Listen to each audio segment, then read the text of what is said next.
You are live, Tina.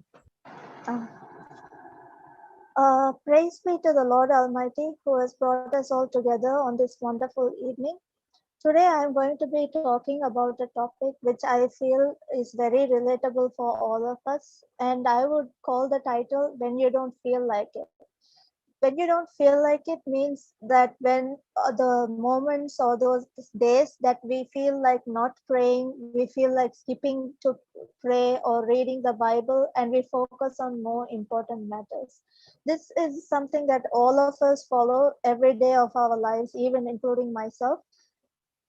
On certain days when something bad happens or when we feel tired, we tend to skip praying to God. It takes maximum like 15 minutes that we spend time with God, but we tend to skip that and we move on to other things.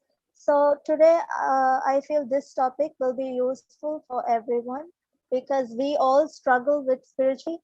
Some days our circumstances they threaten to overwhelm us and we struggle really hard to pray on certain days. We find that we are too tired or we find that we are really distressed.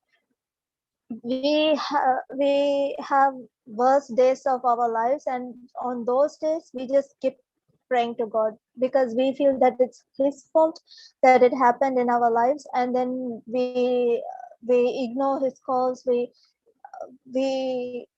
leave him and we focus on trying to solve the problems all by ourselves. For one reason or another, God sometimes seems far off and unreachable. Even I have felt that sometimes when we are at the lowest and when we pray, even we feel that it's like a one-way communication and that God is not hearing us. We feel that he is so far off, he's not answering my prayers. I have kept praying for many days, but still he hasn't answered it. These kind of things, a lot of thoughts, like negative thoughts, run through our mind when we have the worst days like that. So I would like to highlight David, who faced times like this in his life, but still he chose to pray 3 times a day. This is because David had a strong faith had strong faith with God. He also felt ignored. He also felt like um, God had let him down, but still he chose to believe that God will eventually do the right thing. So the Psalms from the Bible have verses that express his despair and also feeling of abandonment. But also in the same Psalms, there's also the key to living victoriously during the dark periods or during the dark time of our lives. Then for that, I'm taking Psalms chapter 119, verses 89 to 95 to elaborate more on how David overcame his fears and how he still remained attached to God. In the verse, it says, "Forever, O Lord, your word is settled in heaven. Your faithfulness continues throughout all generations. You established the earth and it stands. They stand this day according to your ordinances." So, what I would like to say is, our circumstances or feelings, it has not changed God. David says that he established the earth and it stands, and every single thing that is created has been left that way. It's because of God.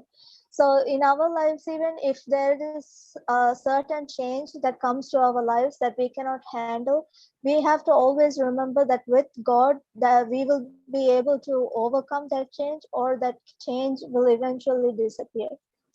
So uh, the our God has not changed. He is the same God who created the stars. He is the same God today as he was when he created the stars or when he led a whole nation across the Red Sea or when he fed the 5,000. Even he's still the same God. We have changed over the years with technology and a lot of things, but he has not changed. He has always been the same God for us, and he has always been there for us. So we have to recall God's faithfulness and control over everything that touches us. and we need to have the strength to connect with God. And even when we feel like giving up, even when we are in despair, we always need to remember that the Lord is the only person who will care for us and who is able to get us out of it.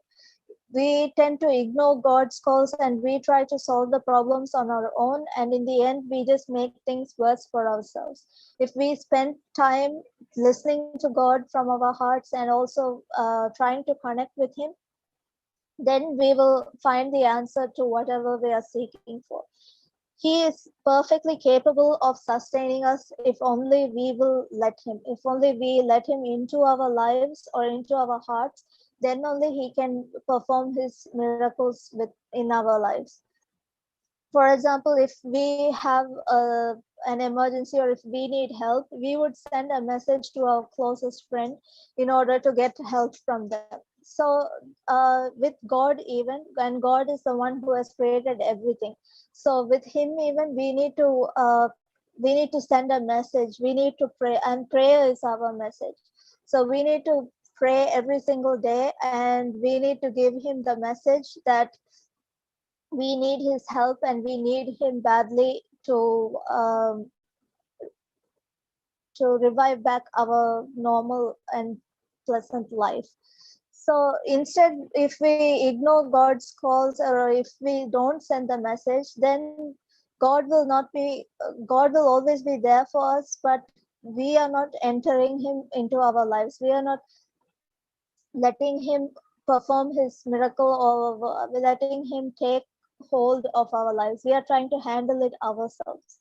So we simply need to choose to delight in and diligently consider God's precepts, His principles, and His character despite how we feel. Even if we have the worst days, I insist all of you to always remember that God is the only person. If there's a trouble, God is the only person who can take you out of it. So it's not going to be you who's going to solve the problems. It's not going to be your own ideas that's going to solve the problem, but it's going to be God who's going to help you and give you the strength to solve those problems.